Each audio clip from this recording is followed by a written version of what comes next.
Welcome back to another episode of 40 Facts About the 40K Universe. I am your host, Gershwin, and you are watching One Mind Syndicate. Today we continue talking about the locations of the Imperium as we get into Port Aquila. So an actual port, not a planet. If you're new to the channel, subscribe. We post Warhammer 40K content every single day. If you are looking for lore to fluff up your army, this is the perfect place to do it. But with that said, let's get into 40 facts on Port Aquila. Port Aquila is not a simple world, but a belt of asteroids orbiting the star Diomeda Stella. The largest of the rocks are almost planets in their own right, and many host a wide range of shipyards, docks, and storage facilities.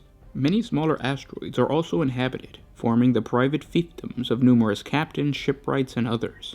While many of these groups compete against one another, they are surprisingly adept at cooperating for the mutual benefit of all. It is common for the different bodies to ally with one another in the defense of Port Aquila, for their cooperation goes much further than self-preservation. When acting in concert, this greater Ascalon trade combined has interest in markets across the length and breadth of the sector, and as of late has set its eyes further beyond. While Port Aquila has existed for many centuries, it has not always been the center of commerce it is today. In earlier times, when Grand Terminus ruled commerce across Ascalon, the system served as a den for pirates, slavers, and renegades. Some claim that the stain of recidivism still lurks, and that any who settle there soon succumb to the sin and damnation.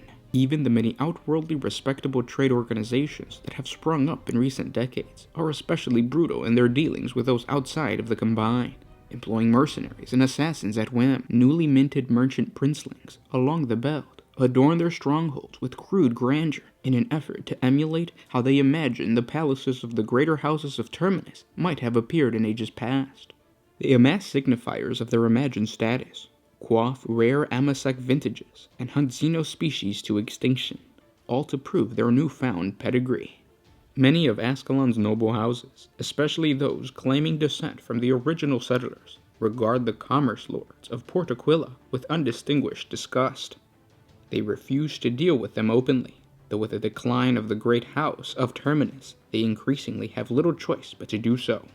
It is now said that the majority of vessels plying the trade routes within the sector do so under the flag of the Combine, the power of Port Aquila insinuating itself into ever more markets. Other factions, including the House of Roth, have insinuated themselves into the Combine, joining the numerous princelings who have enjoyed a meteoric rise of wealth and power thanks to their membership. Amongst these are several secret pleasure sects and Xeno-worshipping cults, as well as a great many individuals willing to use such groups to grow unfathomably wealthy. The latter use their new connections to gain access to the faceless trade and smuggled alien artifacts, selling on what they can to those members of the nobility with illicit and unconventional tastes.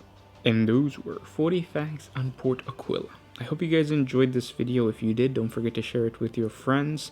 Whenever you deal with markets within the Imperium, it always seems that there's somebody who's going to stab you in the back, assassinate you. There's always somebody trying to get the better of you. So it's one of those situations where the market itself, so trade, is as deadly as war itself. So if you guys want to include that into an army, definitely do so.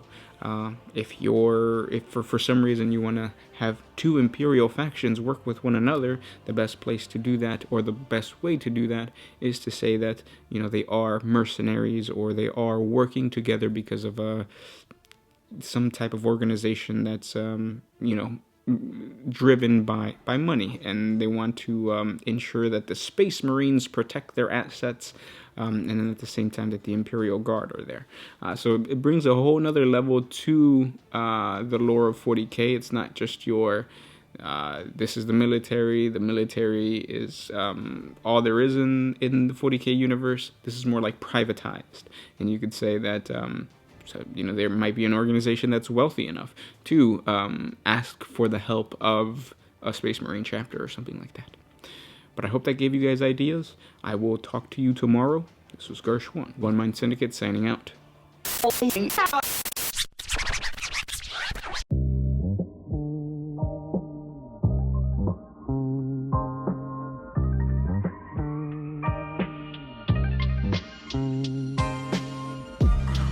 if you put my